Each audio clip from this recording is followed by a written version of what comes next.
Hey guys, welcome to our channel. So in this video I am going to tell you how to change your Facebook picture through Messenger without Facebook.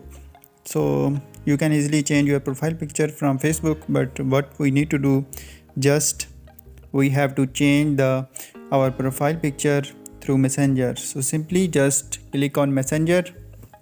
So when you open the Messenger, you can see here this is the main interface of your Facebook Messenger. So simply what you need to do, just click on the left top corner. Here you can see my profile picture. So simply I click here. So here you can see the camera tab option. Just click here.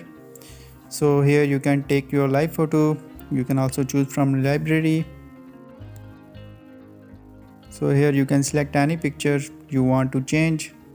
Then after selecting the relevant photo, you can simply change your picture on Messenger, and after this click on save profile picture.